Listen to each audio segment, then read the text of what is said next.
एक लड़की और एक लड़के की एंगेजमेंट हो जाती है।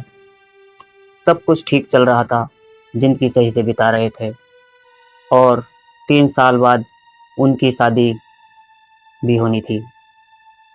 एंगेजमेंट होने के बाद उसे एक लड़की और बीच में आ जाती है और दूसरी लड़की की एंट्री जैसे ही उनके बीच हो जाती है तो उसके साथ एंगेजमेंट हुई उस लड़की को निकालने का रास्ता ढूंढ रहा था, जिससे शादी के बंधन में बंधने की बात हो जाती है, जिसके साथ जिंदगी बिताने की बात हो जाती है, उसी से रिश्ता तोड़ने की कगार पर हो जाता है। और जो दूसरी लड़की होती है वह रामनगर उत्तराखंड से होती है। उससे निगाह करने के चक्कर में, उससे विवाह रचाने के चक्कर में वह लग जाता है और एंगेजमेंट हुई उस लड़की से डेली बातचीत होती थी, सब कुछ ठीक चल रहा था और वह शादी को टालता रहता था। जब इस पर लड़की को शक हो जाता है तो लड़की जो है उसे साफ साफ कहने लगती है कि आखिर इतना सब कुछ चलने के बाद, इतनी बातें होने के बाद आप क्यों इस तरह की बातें कर रहे हो। और जब वह लड़की नहीं मानती तो उसे अपने रास्ते से हटाने के लिए एक प्लानिंग कर लेता है और फिर एक दुखद घटना को अंजाम दे बैठता है, उसका कत्ल कर देता है।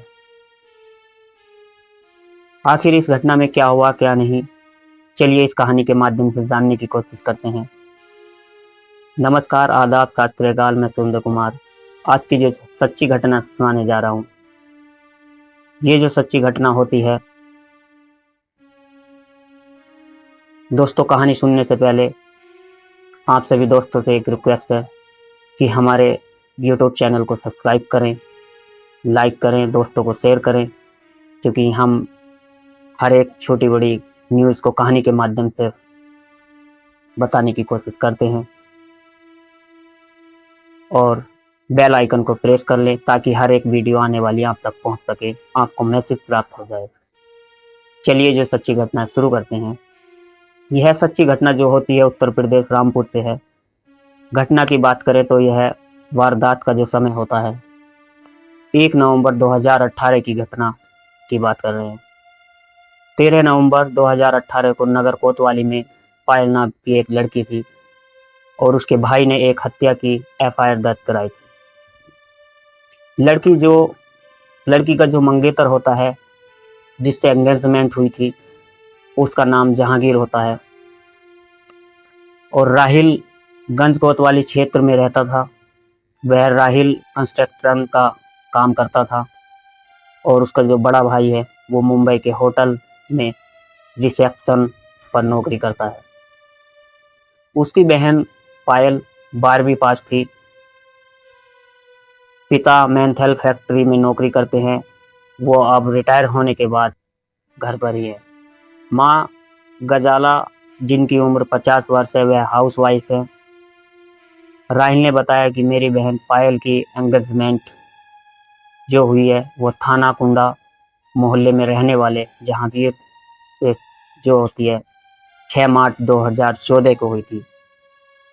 3 साल बाद जो है दोनों की शादी तय हुई थी। जहांगीर जो है एंगेजमेंट के बाद मेरी बहन से लगातार फोन पर भी बातें करता था, ढेर सारी बातें होती थी उनमें। दोनों के करीब 4 साल तक बातचीत होती रही और इस बीच जो है जहांगीर का अफेयर उत्तराखंड के रामनगर रहने वाली एक दूसरी लड़की से हो जाता है। अब जैसे ही उन दोनों के बीच में तीसरी लड़की की एंट्री हो जाती है तो इसके चलते वो पायल से शादी को टालता रहा। इस पर उसने बताया कि मेरी बहन को शक हुआ तो उसने जहांगीर से इस बारे में बात की।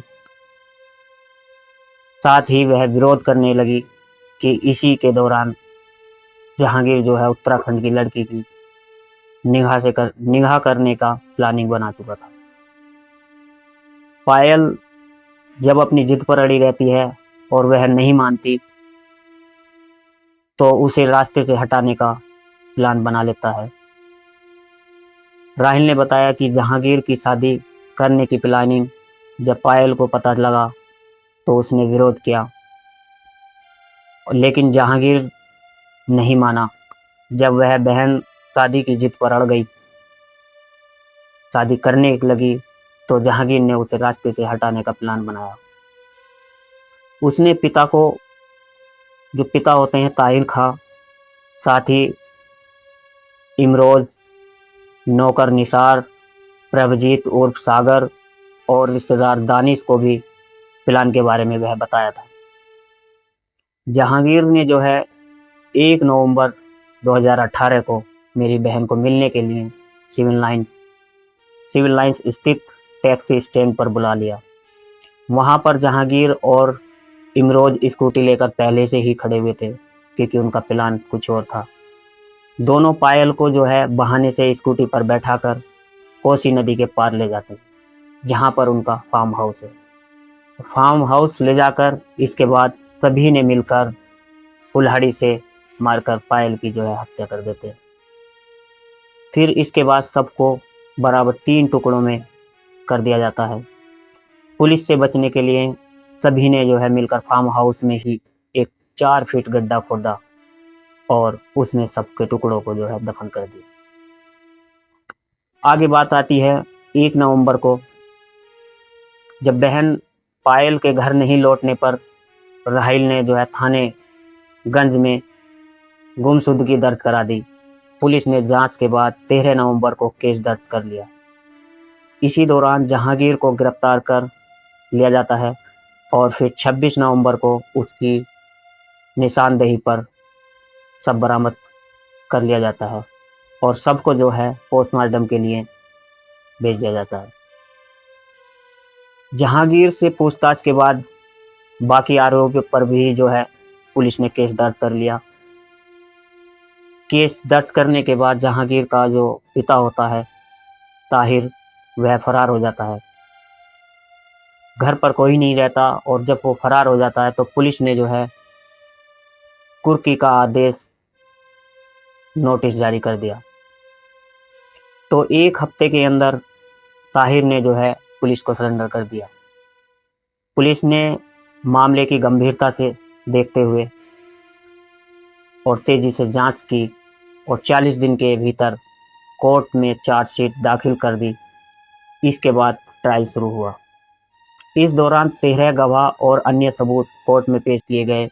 एडीजी 1 कोर्ट के जज अजय कुमार दीक्षित ने भी सभी आरोपों को सिद्ध मानते हुए जहांगीर समेत सभी 6 जो आरोपी होते हैं उन आरोपियों को दोषी करार दिया और हर जो दोषी होता है सभी पर 35-35 हज़ार रुपये का जुर्माना भी लगाया गया। सरकारी वकील जो होते हैं अमित सक्सेना ने भी बताया कि पुलिस की जांच में जो 3 टुकड़ों में शव था पायल का, उसको बरामद किया हुआ था। थानागंज में केस दर्ज किया गया था और कोर्ट ने जो है मंगेतर जहांगीर समेत सभी 6 आरोपी होते हैं उनको दोषी मानते हुए उम्र कैद की सजा सुनाई, क्योंकि उन्होंने अंजाम ही कुछ ऐसा किया था, सबको झकझोर रख दिया। तो दोस्तों, इस घटनाक्रम का सुनाने का उद्देश्य किसी को परेशान करना नहीं है, किसी का दिल दुखाना नहीं है, बल्कि आप लोगों को सचेत और सुरक्षा के माध्यम से यह कहानी सुनाई गई है। तो दोस्तों, कहानी पसंद आई हो तो लाइक करें, वीडियो को लाइक करें, चैनल पर नए हो तो सब्सक्राइब करें, बेल आइकन प्रेस करें और अपनी राय कमेंट में ज़रूर हमें बताएं कि यह वीडियो आप कहां से देख रहे हैं। नमस्कार दोस्तों, जय हिंद, जय भारत।